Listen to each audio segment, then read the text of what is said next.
আজকে আমি পাউরুটি আর লুডুস দিয়ে এই রেসিপিটা ট্রাই করেছি। এটা বানানোর পর আমার মনে হচ্ছে আমি আর এমনি লুডুস রান্না করে খাবো না। যখনই লুডুস রান্না করে খাবো এইভাবেই লুডুসটাকে রান্না করে খাবো, খেতে ভীষণ মজার। আপনারাও চাইলে এটা ট্রাই করতে পারেন। তো একটা কড়াইতে 2 টেবিল চামচ তেল গরম করে সেখানে হাফ কাপ পরিমাণে পেঁয়াজ কুচি দিয়ে দিচ্ছি আর দিয়ে দিচ্ছি একটি কাঁচামরিচ কুচি। এরপর হালকা কিছুক্ষণ এটাকে নেড়েচেড়ে নিতে হবে। আপনারা চাইলে ঝালের পরিমাণটা আরেকটু বাড়িয়ে দিতে পারেন। দিয়ে দিচ্ছি 2 টেবিল চামচ গাজর কুচি। তারপর প্রায় 1 থেকে 1.5 মিনিটের মতো গাজর আর পেঁয়াজটাকে নেড়েচেড়ে নিলাম।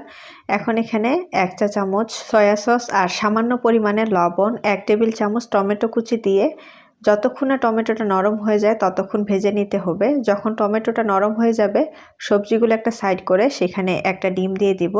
তারপর ডিমটাকে ঝুরি করে নিতে হবে। ডিমটা ঝুরি করে নেওয়া হয়ে গেলে সবজির সাথে ভালো করে মিশিয়ে নিতে হবে। আর ডিমটা কিন্তু খুব বেশি রান্না করবেন না, তা না হলে শক্ত হয়ে যাবে। এখন আগে থেকে সিদ্ধ করে নেওয়া 1 প্যাকেট লুডুস আমি এখানে দিয়ে দিচ্ছি। সেই সাথে লুডুসের ভিতরে যে মশলাটা থাকে সেটাও দিয়ে দিলাম আর 1 চা চামচ টমেটো সস দিলাম। তারপর খুব ভালো করে মিশিয়ে নিচ্ছি। অবশ্যই কিন্তু টমেটো সসটা দেওয়ার চেষ্টা করবেন, এতে করে লুডুসের স্বাদটা বহুগুণে বেড়ে যাবে। তো ভালো করে মেশানো হয়ে গেলে সবশেষে আমরা এখানে দিয়ে দিব ধনেপাতা কুচি। তো ধনেপাতা কুচিটা দেওয়া হয়ে গেলে খুব ভালো করে নেড়েচেড়ে এখন এটাকে আমরা নামিয়ে ঠান্ডা করে নেব। এরপর একটা বাটিতে আমি এখানে একটা ডিম আর সামান্য পরিমাণে লবণ দিয়ে ডিমটাকে খুব ভালো করে ফেটিয়ে নিচ্ছি। ফেটানো হয়ে গেলে একটা সাইডে সরিয়ে রাখবো। আর নিয়ে নিচ্ছি পাউরুটি। পাউরুটির লাল অংশগুলোকে আমি কেটে নিয়েছি। তারপর একটা বেলন দিয়ে পাউরুটিটাকে বেলে নিয়েছি। এখন পাউরুটির সাইডের অংশগুলোতে নর্মাল পানি ব্রাশ করে নিচ্ছি। এরপর আমরা যে লুডুসটা রান্না করে রেখেছিলাম সেটা পরিমাণ মতো মাঝখানে দিয়ে এই যে এভাবে রোল করে নিতে হবে।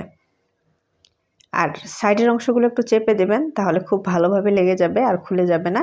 তো এইভাবে এখন সবগুলো নাস্তা আমি তৈরি করে নিব। এরপর আমরা ডিমের গোলাটা যে তৈরি করে রেখেছিলাম সেখানে পাউরুটিটাকে দিয়ে খুব ভালো করে ডুবিয়ে ব্রেড ক্রাম্বসে কোট করে নিতে হবে। আর পাউরুটির সাইডের অংশগুলোতে ভালো করে ডিমের গোলায় ডুবিয়ে নেবেন, তারপর ব্রেড ক্রাম্বসে কোট করে নেবেন। তা না হলে সাইডের অংশগুলো দিয়ে তেল প্রবেশ করবে, তখন খেতে ভালো লাগবে না। কড়াইতে আগে থেকে তেল গরম করে রেখেছি, সেখানে পাউরুটির নাস্তাগুলোকে দিয়ে যতক্ষণ না দুই পাশে লালচে কালার হয় ততক্ষণ মাঝারি আঁচে ভেজে নিতে হবে। তো এই যে দেখুন আমার নাস্তাগুলো লালচে কালার হয়ে গেছে। এখন আমি এগুলোকে তুলে নিচ্ছি। তারপর টমেটো সস দিয়ে এগুলোকে পরিবেশন করতে হবে। এটা খেতে ভীষণই মজার।